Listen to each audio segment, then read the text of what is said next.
puji-pujian yang kita nyanyikan kepada Tuhan itu adalah bukti dari kebaikan Tuhan dalam hidup kita.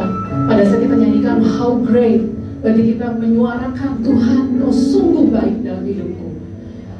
Dan setiap saudara yang nyanyi di tempat ini, sudah worship minggu pagi ini, pastinya sudah memberikan suatu korban bakaran persembahan bagi Tuhan. Mari kita satu hati dalam doa. Terima kasih Tuhan, kami percaya Tuhan Kau hadir di tengah-tengah kami. Kau hadir saat ini Tuhan. Biar Roh Kudus bekerja leluasa di tempat ini Tuhan, memulihkan, menyembuhkan, memperbaiki segala hal yang rusak. Kami mengucap syukur Tuhan, Kau Allah yang begitu besar dalam kehidupan kami. Dan sebentar lagi Tuhan, kami akan mendengarkan apa pesan Tuhan bagi kami pada pagi hari ini. Berbicaralah Tuhan pada pribadi demi pribadi. Biar setiap kami Tuhan bisa mendapatkan rema, bisa mendapatkan pesan yang khusus, sehingga mereka semakin mengerti apa kehendak Tuhan dalam kehidupan mereka. Biar setiap pikiran mulai fokus, setiap hati siap untuk menerima pesan Tuhan pagi ini. Bagi semua yang sudah siap, mari kita sama-sama katakan amin.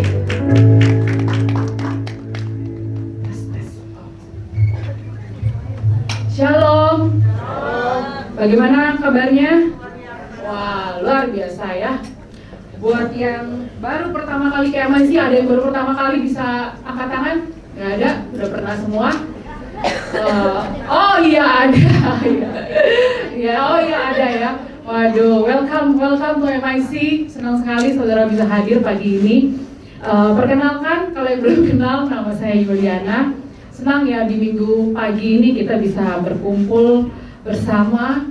Happy birthday MIC yang ke-6. Waduh, kita kelihatan tua ya, karena kita itu 1 tahun 8 bulan ke kotak pandemi. Jadi sebelumnya di Hotel Yellow, ke kotak pandemi, dan akhirnya di sini ya. Jadi kita bisa sampai hari ini karena kebaikan Tuhan, dan kami percaya ada misi yang Tuhan, gerakan yang Tuhan ingin kerjakan di dalam gereja ini, amin. Dan kami melihat dan Tuhan itu bergerak sesuai musim ya. Dari tahun ke tahun Tuhan bergerak sesuai musim. Makanya sebagai gereja Tuhan, kita harus menangkap apa sih visi Tuhan tahun ini gitu. Dan untuk tahun ini visi Tuhan udah mau sebentar lagi udah mau selesai ya tahun ini ya. Untuk visi Tuhan tahun ini buat MIC adalah the year of opportunity, tahun pintu kesempatan. Dan ternyata setiap kami tahun demi tahun visi-visi itu selalu beda, dan kami melihat ada begitu banyak kesaksian, ada begitu banyak testimoni bahwa ada yang mengalami pernikahan dipulihkan, ada yang mengalami breakthrough di pekerjaan yang belum pernah ditawari promosi dari tahun-tahun sebelumnya, tiba-tiba dapat promosi tahun ini. Dan juga di bisnis, ada yang dari tahun-tahun sebelumnya dia tidak pernah mengalami satu breakthrough ini, ada berkat yang datang dan akhirnya mereka terima. Dan kami makanya terus berdoa setiap kita di tempat ini, setiap visi Tuhan tiap tahun harus dapetin, amin. Ya. Dan pada waktu saya sempat tanya beberapa mungkin bulan yang lalu, saya bilang sama Tuhan, mirip dengan nama gerejanya Max in Christ ya, maksimal dalam Tuhan. Saya bilang sama Tuhan, apa ya yang bisa membuat semua jemaat dan pengertian kita semua bisa dewasa rohani gitu. Dewasa rohani itu adalah kelanjutan dari bukan cuma selamat tapi kita dewasa. Karena pada saat kita dewasa rohani, keputusan kita lebih baik dan semua yang kita kerjakan itu lebih baik. Masa depan kita juga lebih baik. Dan Tuhan katakan, put their heart and their mind to Jesus. Jadi taruh pikiran dan hati mereka kepada Yesus. Jadi kita masuk dalam mind series, jadi seri mengenai pikiran gitu ya. Karena ada sesuatu yang Tuhan ingin kerjakan, Tuhan ingin ubahkan di hidup saudara. Berarti ada perubahan di pekerjaan, ada perubahan di rumah tangga, ada perubahan di hubungan. Pada saat kita mau belajar hari ini, melalui Rasul Paulus, dan tanggal 2 September bulan depan kita mau puasa bersama 21 hari. Saya encourage saudara untuk ikut karena banyak yang testimoni juga mengalami breakthrough dan banyak juga yang semakin dekat dengan Tuhan. Saya encourage semua untuk ikut puasa. Jadi kita belajar dari Rasul Paulus bahwa untuk merubah hidup kita nggak bisa merubah hidup kita dengan terlalu banyak usaha aja, tapi kita bisa merubah hidup kita dengan kita merubah pola pikir kita. Kita sudah ikut sudah hari ini minggu ketiga. Jadi untuk kita punya pikiran yang dibaharui, ada transformasi pikiran, ada renewing mind, itu yang bisa buat hidup kita berubah. Jadi kalau saudara pakai cara yang sama, saudara mau hidup saudara berubah, nggak bisa. Tapi pada saat pola pikir saudara berubah, maka hidup saudara akan berubah. Seringkali yang buat kita nggak bisa maju itu sebenarnya adalah pikiran kita sendiri. Hari ini kita belajar bagaimana kita latih pikiran kita kontrol supaya sesuai dengan apa yang Tuhan mau, sehingga kita mengalami dari satu kemenangan ke kemenangan lainnya. Jadi kalau hari ini saya beri judul Taking Control of My Mind. Jadi pada waktu Musa meninggal, Tuhan katakan ini kepada Musa. Jadi ini pesan penting kepada Musa ya, kepada Yosua. Kita baca sama-sama ya. Yosua 1 ayat 7 sampai 8. 2, 3. Hanya kuatkan dan teguhkanlah hatimu dengan sungguh-sungguh. Bertindaklah hati-hati sesuai dengan seluruh hukum yang telah diperintahkan kepadamu oleh hambaku Musa. Janganlah menyimpang ke kanan atau ke kiri, supaya engkau beruntung kemanapun engkau pergi. Yang next. Janganlah engkau lupa memperkatakan kitab Taurat ini, tapi renungkanlah itu siang dan malam, supaya engkau bertindak hati-hati sesuai dengan segala yang tertulis di dalamnya, sebab dengan demikian perjalananmu akan berhasil dan engkau akan beruntung. Kata berhasil dan beruntung sampai ditulis 2 kali berarti penting. Di sini siapa yang mau hidupnya berhasil dan beruntung? Semua pasti mau ya, semua mau prosperous, semua mau successful. Bagaimana caranya? Jadi pesan yang Tuhan berikan kepada Yosua ini adalah preparation, persiapan sebelum Yosua ini akan memimpin satu bangsa Israel. Dia itu menggantikan Musa, satu tokoh leadership yang sangat terkenal di Alkitab. Tuhan katakan apa? Kuatkanlah dan teguhkan hatimu. Be strong and courageous. Tuhan gak bilang untuk kamu merasa kuat dong, gak bilang gitu. Tapi jadilah kuat. Kuatkanlah dan teguhkanlah hatimu. Kenapa? Kadang kita itu bisa merasa kita nggak kuat, tapi kita harus kuat. Karena kita nggak bisa hidup dengan perasaan. Kita nggak bisa hidup mengandalkan perasaan kita dalam hidup. Kita tetap harus lakukan apa yang benar, apa yang harus dilakukan, perasaan itu belakangan. Kuatkanlah dan teguhkan hatimu. Karena di musim yang baru ini kamu harus kuat. Kamu harus bisa memimpin dirimu sebelum kamu akan memimpin begitu banyak orang. Mungkin pesan ini berlaku untuk saudara hari ini.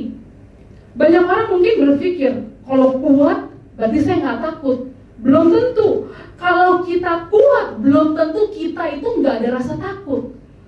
Tapi kuatkanlah hatimu. Kita tetap lakukan yang harus dilakukan, walaupun kita merasa takut.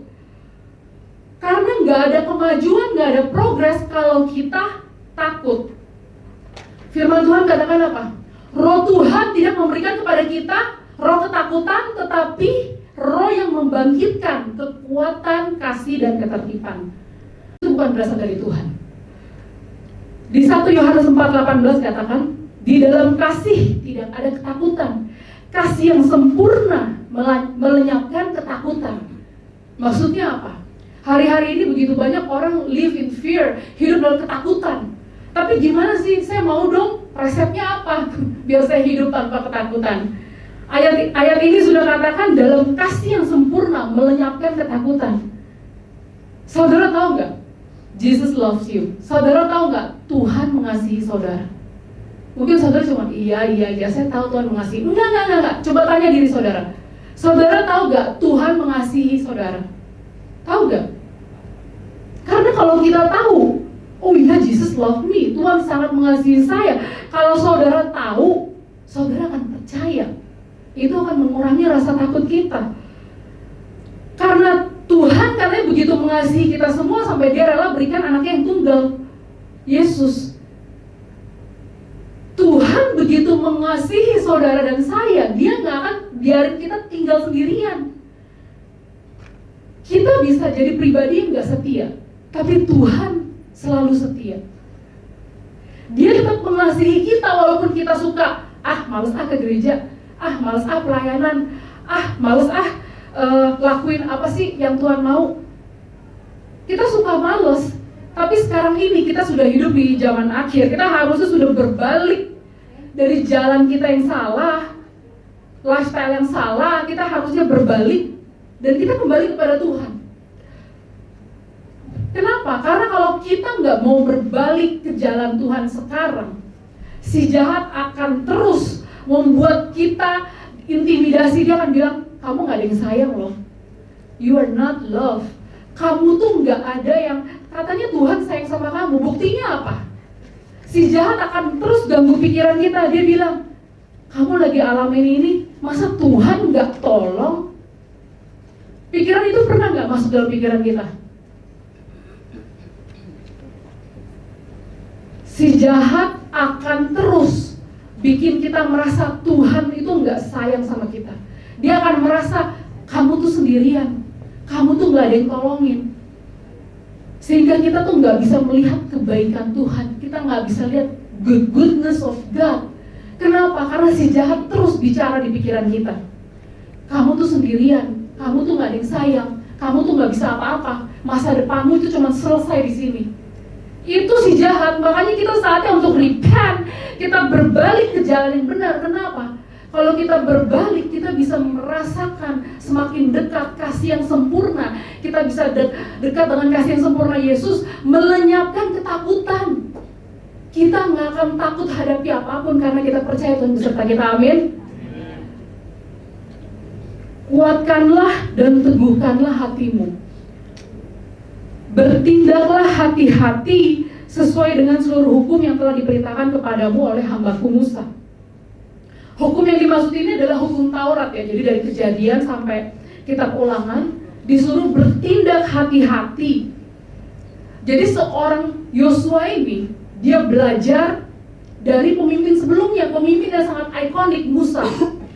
Dia belajar melalui masa kejayaan Musa, gimana Musa memimpin bangsa Israel, tapi dia juga belajar dari masa kegagalan Musa. Musa waktu itu kirim 12 pengintai.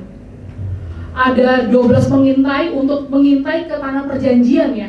Jadi tanah yang dijanjikan buat bangsa Israel, tanah Kanaan. Kemudian ada 10 orang yang ramai itu bilang, wah negeri ini memang betul. Ada 2 orang ini yang bawa anggur ini, Yosua Kaleb, dia bilang negeri ini memang betul berlimpah susu dan madu. Tapi bangsanya, kalau kata mereka yang ramai itu, tapi bangsanya kuat-kuat, temboknya berkubu. Jadi dan itu di situ ada bangsa enak, ada bangsa raksasa, kita nggak akan bisa tembus. Mereka bilang, mereka langsung mulai bersungut-sungut, mereka marah sama Tuhan. Tuhan, kenapa sih bawa kami ke padang gurun ini untuk kami mati di sini? Mereka mulai nggak mau maju, mereka mulai berontak. Tapi hanya 2 orang, Kaleb dan Yosua, yang bilang, maju, kita pasti menang. Karena apa? Karena Tuhan beserta kita. Jangan takut. Dan kita tahu melalui cerita 12 pengintai ini, pada akhirnya apa? Mereka bisa masuk ya. Mereka bisa masuk, bukan hanya masuk, mereka menduduki tanah Kanaan. Jadi tanah Kanaan itu jadi milik bangsa Israel. Dari sini kita lihat, hidup kita, quality of our life, tergantung dari pendapat siapa yang kita dengar dan pendapat siapa yang kita tidak dengar. Jadi harus hati-hati dengan siapa kita berteman, hati-hati dengan siapa kita hang out, hati-hati dengan siapa kita suka ngobrol. Kita harus hati-hati dengan orang yang suka kita dengar short story-nya di TikTok atau di sosmed apapun. Karena kalau kita nggak hati-hati, kita bisa dengar pendapat yang salah dan membuat kita miss the opportunity. Tanah perjanjian di depan mata, tapi kita takut, kita nggak berani maju. Janji Tuhan sudah di depan mata, tapi kita takut, kita nggak berani maju karena kita dengar the crowd, 10 orang yang lainnya itu bilang jangan maju. Janganlah engkau lupa memperkatakan kitab Taurat ini, tapi renungkanlah itu siang dan malam, supaya engkau bertindak hati-hati sesuai dengan segala yang tertulis di dalamnya. Sebab dengan demikian perjalananmu akan berhasil dan engkau akan beruntung. Jadi caramu menjalani hidup, caramu mengatur pikiranmu akan menentukan caramu memimpin hidupmu. Karena Tuhan kasih tips kepada Yosua sebelum dia memegang the leadership, tongkat leadership. Tuhan cuma bilang, renungkan, perkataan kita, renungkanlah siang dan malam. Bertindak hati-hati, maka perjalananmu akan berhasil dan kau akan beruntung. Renungkan itu artinya apa sih? Renungkan artinya kita pikir terus-menerus ya. Kita pikir apa yang harus dipikirin, yang harus dipikirin kita usir, gitu ya. Jadi renungkan itu kita harus pikir, bukannya kita merenungkan kekhawatiran kita, tapi kita merenungkan apa sih janji Tuhan, merenungkan satu kata-kata yang baik, yang positif. Bukannya kita terus renungkan kekhawatiran kita, tapi jadi yang khawatir kita usir pikiran itu, kita renungkan firman Tuhan, kita renungkan janji-janji Tuhan. Kalau Yosua pikir, aduh rasanya saya nggak mampu nih untuk jadi pengganti Musa. Dia tuh nggak usah pikirin apa kata orang, karena yang paling penting adalah apa kata Tuhan. Mungkin ada juga orang yang nggak setuju, tapi kalau saudara saat ini mungkin ada yang di tempat pekerjaan saudara mau pikirin apa kata orang, itu nggak penting. Yang penting adalah apa kata Tuhan dalam hidupmu. Kata Tuhan kepada Yosua, jangan lupa perkataan firman, renungkan siang dan malam. Jadi supaya perjalanan kita bisa berhasil dan kita beruntung, harus punya pikiran yang berdasarkan firman Tuhan. Karena pikiran bisa mempengaruhi mood bisa mempengaruhi keputusan. Kalau saudara punya bad moodnya nggak enak terus, coba pikir deh, apa sih yang dipikirin terus? Apa sih yang bikin kita kalah terus hari ini? Coba saudara pikir, apa sih yang saudara pikirkan hari-hari ini? Filipi 4 ayat 8, kita baca sama-sama ya. 2, 3. Jadi akhirnya saudara-saudara, semua yang benar, semua yang mulia, semua yang adil, semua yang suci, semua yang manis, semua yang sedap didengar, semua yang disebut kebajikan dan yang patut dipuji, pikirkanlah semuanya itu. Katakan pikirkanlah yang ini, yang enak-enak ini dipikirin, yang nggak enak itu jangan dipikirin. Kita nggak bisa punya damai sejahtera kalau kita bilang, aduh udah deh, nggak usah pikirin yang buruk. Tapi ngomong terus, nggak usah pikirin. Kita jadi pikirin ya, nggak usah pikirin. Jadi kita pikirin kemungkinan terburuk. Kita nggak bisa punya damai sejahtera kalau kita cuma nggak mau pikirin. Tapi kalau kita bisa punya damai, kalau kita ganti pikiran yang buruk itu dengan pikiran yang baik. Jadi kita harus ganti tadi pikiran buruk itu dengan pikiran yang baik, baru kita bisa punya damai. Kita nggak bisa cuma bilang, iya, nggak usah pikirin. Tetap pikirin, tetap khawatir, tetap takut. Tapi kalau kita ganti, janji Tuhan dalam hidupku itu penuh dengan rancangan damai sejahtera, rancangan penuh harapan. Jadi kita ganti, kita harus ganti pikiran yang jelek itu dengan pikiran yang baik. Nggak bisa cuma kita pasrah gitu ya. Bad mood, bad thinking, overthinking, nggak bisa pasrah. Kita harus lawan, kita ganti pikirannya dengan pikiran yang baik. Apa sih yang kita pikirin? Mungkin kita bisa, contohnya ya, mungkin kita bisa kayak lihat, waduh, pemasukan bulan ini kayaknya lebih sedikit nih dari bulan sebelumnya. Pikiran kita langsung lari, kita bilang, wah gimana ntar bayar cicilan, gimana ntar bayar anak sekolah, gimana ntar bayar keperluan rumah, gimana kemudian kita pikir, apa saya ada aset yang harus dijual ya, kemudian pikir, apa saya harus invest ya ke produk keuangan ya, kemudian kita pikir lagi, apakah pengeluaran kita, budget kita ada yang harus dipotong ya, karena nanti takut bulan depan itu akan kurang lagi. Bisa aja belum terjadi apa-apa, belum nothing's happen, tapi pikiran kita sudah membuat kita kalah duluan, sudah membuat kita takut duluan. Pikiran kita sudah pikir kemana-mana sampai bikin kita jadi merasa khawatir, takut setiap hari. Karena si jahat, iblis, nggak suka kalau kita penuh damai sejahtera. Dia akan coba masukin thoughts, masukin pikir-pikiran yang melemahkan kita, bikin kita takut. Dia akan bikin cerita, dia akan ngarang cerita yang biasanya nggak benar. Dia akan ngarang cerita di pikiran kita sampai kita pikir, iya ya, kayaknya saya nggak akan bisa sukses, kayaknya saya nggak akan bisa made it, kayaknya saya nggak akan bisa berhasil. Kita nggak bisa pasrah.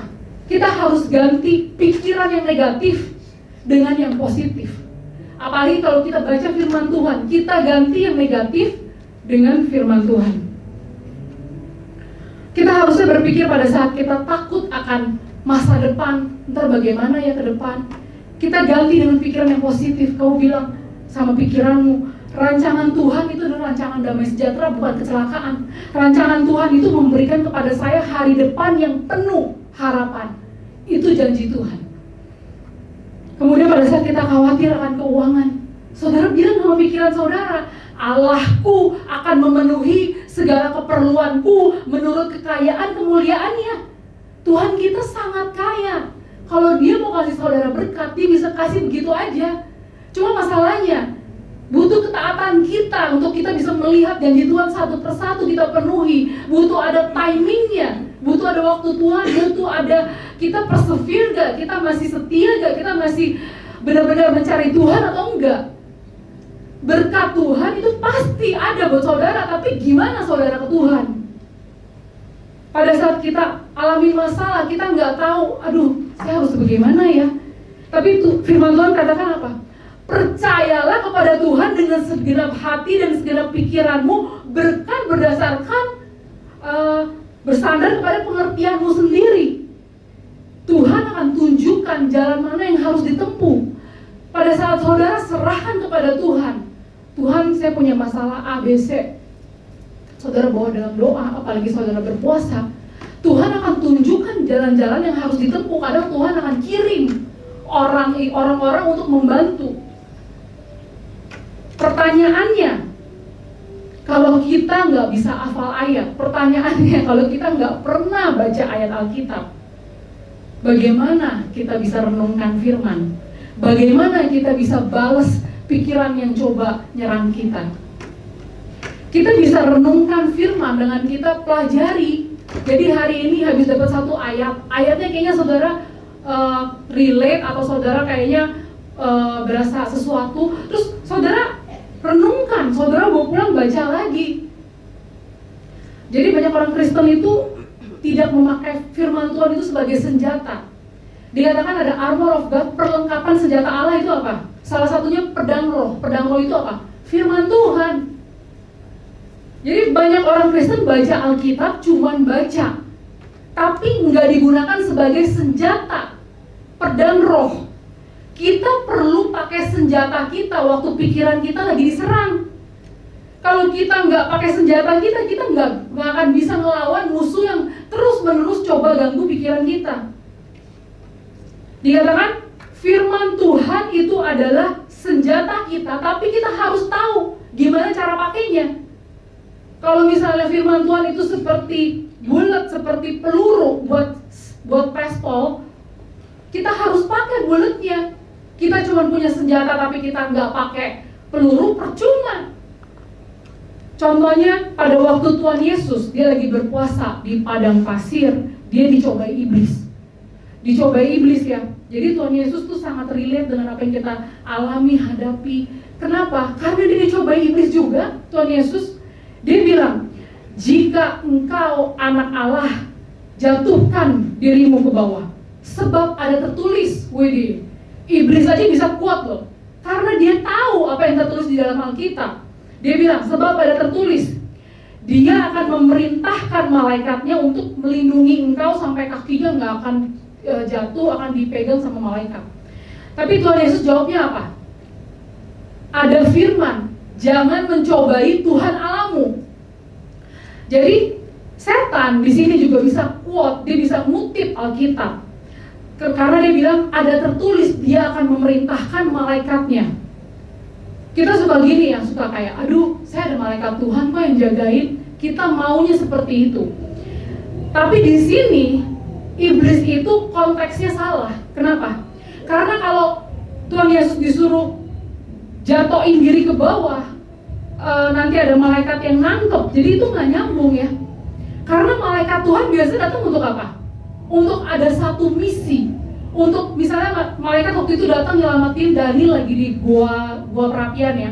Dia nyelamatin Daniel, malaikat ada. Waktu itu Tuhan Yesus mau lahir, malaikat datang kepada Maria dalam bentuk malaikat, kasih pesan. Ada pesan khusus. Jadi malaikat selalu on mission. Ada tugas khusus. Bukan cuman malaikat itu cuman bukan buat untuk flexing. Kalau Tuhan sayang sama kamu, tunjukin dong malaikatmu, gitu ya. Kira-kira kayak gitu ya. Suruh, bukan cuman buat flexing. Kalau kamu anak Tuhan, tunjukin dong, gitu. Sekarang ini banyak orang yang suka quote firman Tuhan, tapi nggak nyambung. Jadi hati-hati dengan pendapat siapa yang saudara dengar. Karena firman Tuhan gunanya untuk apa? Mendidik, menegur, memperbaiki kelakuan. Itu firman Tuhan. Tapi kalau kita banyak dengar orang yang mengutip Alkitab tapi salah, nggak akan membangun. Karena iblis tahu itu seperti pedang, pedang roh itu bisa nyerang iblis. Jadi senjata yang sama dia pakai untuk nyerang kita. Kalau quote-nya salah, tidak out of context. Iblis, perkataan Alkitab itu bukan untuk harusnya ngebangun kita, tapi malah untuk merusak kita. Biasanya kita suka dengar-dengar firman yang orang suka quote, potong, istilahnya cocok logi ya. Disesuaikan dengan situasi saya. Firman ini saya sesuaikan dengan situasi saya. Padahal nggak nyambung, out of context. Makanya banyak anak Tuhan saat ini bukannya semakin dibangun rohaninya, tapi semakin rusak. Karena firman dipakai untuk kepentingan saya, bukan untuk kepentingan Tuhan. Makanya saudara tidak terbangun, saudara tidak menjadi dewasa. Kalau kita lagi khawatir, kita balik lagi, kita baca di Filipi 4 yang katakan apa? Oh, ini contoh-contoh. Jadi tadi tahu ya, firman itu sebagai pedang roh, senjata kita. Kita bisa pakai untuk nyerang si jahat yang coba ganggu pikiran kita. Pada waktu kita lagi khawatir, kita bisa pakai Filipi 4. Filipi 4 bilang apa? Janganlah khawatir akan apapun juga, tapi nyatakan segala keinginanmu dalam doa. Kita bisa baca pagi hari, kita bilang sama diri sendiri, don't worry. Ada Tuhan beserta saya. Karena jangan khawatir, katanya nyatakan segala keinginan dalam doa. Oke. Siang ini, pagi ini, saya nggak mau khawatir, don't worry. Kemudian malam hari kita ada waktu, kita baca lagi ayat yang sama. Firman Tuhan bilang apa? Jangan khawatir akan apapun juga. Bukannya hal-hal tertentu yang saudara bisa khawatir, tapi jangan khawatir akan apapun juga, semuanya jangan khawatir. Sekarang saya akan tutup dengan ada satu studi oleh Michael Leake. Dia menemukan pada waktu kita lagi worship, pada kita lagi nyembah Tuhan, ada peningkatan di neurotransmitter ya. Neurotransmitter itu bisa numbuhin sel otak yang sehat. Saudara mau otak saudara sehat? Nyembah aja. Jadi Lika itu menulis setiap pagi kita bangun dengan 300 sel otak. Tapi pada waktu kita worship, pada waktu kita berdoa, kita baca Alkitab, pada saat kita nyembah Tuhan, kita nyanyi, pada saat kita menari buat Tuhan, ada satu wave, ada satu getaran gamma yang bikin kita tuh jadi kayak ngerasain hadirat Tuhan. Tuhan itu ada loh. Jadi pada saat kita nyembah, terutama di pagi hari, kita bisa merasakan hadirat Tuhan. Getaran gamma ini bukan hanya kita merasakan hadirat Tuhan, tapi bikin kita juga dikatakan semakin pintar. Jadi penelitian ini menunjukin bahwa pada saat kita worship, kita akan semakin berhikmat dalam kita jalanin hidup kita. Dan kita akan semakin mengerti. Kalau kita baca firman, kita tuh semakin ngerti. Jadi penelitian ini cuma dibilang nyembah Tuhan selama 7 menit setiap pagi bisa merubah otak kita. Terus kalau dari hasil MRI, jadi dari hasil MRI scan itu baru 7 menit ya. Tapi kalau saudara worship, nyembah Tuhan selama 12 menit setiap hari, dikatakan ada perubahan dalam volume otak. Jadi kita jadi pribadi yang berbeda katanya. Kita bisa menjadi lebih empati, lebih gampang ampunin orang, dan kita bisa menjadi pribadi yang lebih dipercaya. Dan di dalam amigdalanya dibilang ada penurunan anxiety, depresi, dan kita ada peningkatan self-control, disiplin. Luar biasa ya. Jadi secara penelitian pun kalau kita worship, kita nyembah Tuhan, otak kita ada sesuatu yang berubah. Yang pasti otak kita akan semakin sehat, otak kita akan semakin pintar katanya, lebih berhikmat. Bagaimana sih kita kontrol pikiran kita supaya kita bisa berhasil dan beruntung? Yang pertama tadi, kita harus jadi kuat, jangan tergantung perasaan. Terus kemudian kita harus berhati-hati kita dalam mendengar pendapat orang. Kemudian kita harus ganti pikiran yang negatif dengan yang positif, apalagi ganti dengan firman Tuhan. Dan pada saat pikiran kita diserang, kita harus pakai pedang roh kita. Pedang roh kita itu apa? Firman Tuhan. Perkatakan firman dan renungkan siang dan malam. Karena pada saat pola pikir kita berubah, hidup kita berubah.